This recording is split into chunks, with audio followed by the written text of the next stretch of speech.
মদিনার বাজার দিয়ে নবীজি যাচ্ছেন, নবীজির একটা ওঁট পছন্দ হয়েছে। তো নবী ওঁটের মালিকের কাছে গিয়ে জিজ্ঞেস করলেন, ভাইয়া এই ওঁটটার দাম কত?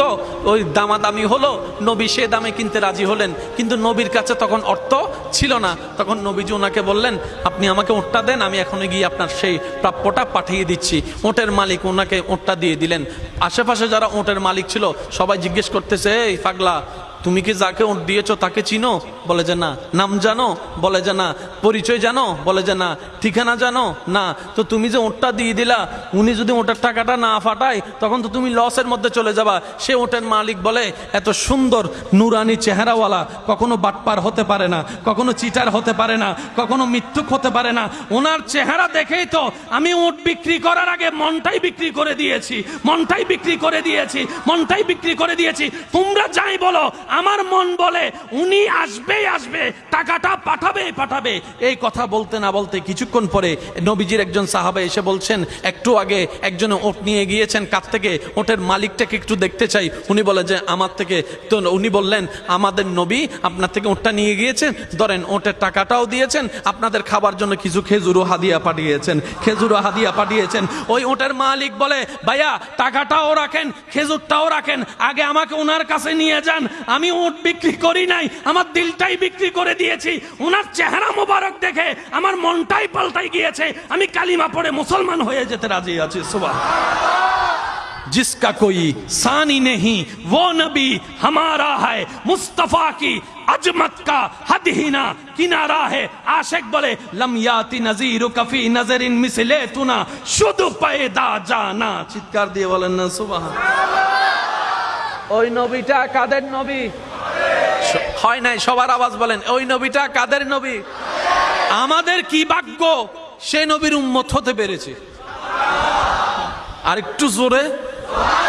প্রত্যেকটা বান্দাকে আল্লাহ জীবনে একবার সুযোগ দেয় দেয়, সে যে ধর্মেরই হোক, একবার সুযোগ আল্লাহ দিবেই দিবে, কিন্তু সুযোগটা কখন আসবে আল্লাহ জানায় না।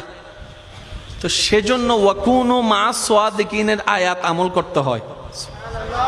আর একটু জোরে বলি না সুবহানাল্লাহ।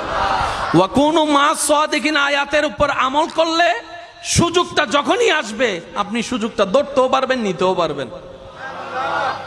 কেউ হাসরের ময়দানে গিয়ে আল্লাহকে বলতে পারবে না, আল্লাহ তুমি আমাকে সুযোগ দাও নাই, এটা বলতে পারবে না। আল্লাহ পাক বলবে যে অমুক দিন এটা তোর সুযোগ দিছিলাম। আপনি তখন মনে মনে বলবেন, ও মাইলে ফিরে নাই তো নো বুঝি দেয়া না। কথা বলেন, কথা বলেন, কথা বলেন, ঠিক কিনা? আল্লাহ প্রত্যেক বান্দাকে জীবনে কয়বার সুযোগ দেয়? দিবে। হয়তো আপনার এসে চলে গিয়েছে, আর না হয় আসবে।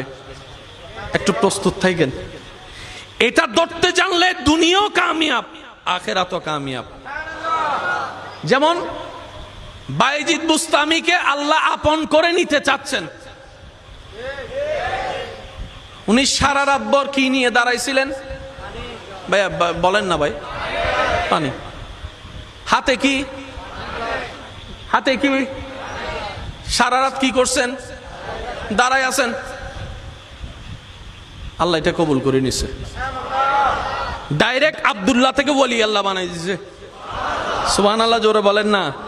তো যে পথ পার হয়ে উনি যেখানে যেত 10 বছর লাগতো, আল্লাহ সেটা সেকেন্ডের ভিতর পার করাই দিয়েছেন। সেজন্য মা বাবার যখন সেবা করবেন নিয়ত এটাই রাখবেন, ও আল্লাহ এটা তোমার যেন পছন্দ হয়, এটার দ্বারা তুমি আমাকে কল্যাণ দান করো, এটার দ্বারা তুমি আমাকে জান্নাত দান করো। মা বাবা সেবা করার সময়, মা বাবাকে দেওয়ার সময়, মা বাবার উপকার করার সময়, বউকে দেওয়ার সময়, স্বামীকে দেওয়ার সময়, মানুষকে দেওয়ার সময় নিয়ত রাখবেন, আল্লাহ তোমাকে খুশি করতে চাই, তোমাকে রাজি করতে চাই, তোমাকে রাজি করতে চাই। সুবহানাল্লাহ বলেন না। তোমাকে রাজি করতে চাই, তোমার দেওয়া সম্পদ তোমার খুশির জন্য তোমার বান্দাকে দিচ্ছি, তোমাকে রাজি করার জন্য, তোমাকে খুশি করার জন্য। বিশ্বাস করেন ভাই, আপনার এই জীবনের একটা কাজ যদি রবের কাছে প্রিয় হয়ে যায়, আল্লাহ আপনাকে 20-30 বছর রিয়াজতের রাস্তা 1 সেকেন্ডে পার করাই দিবেন।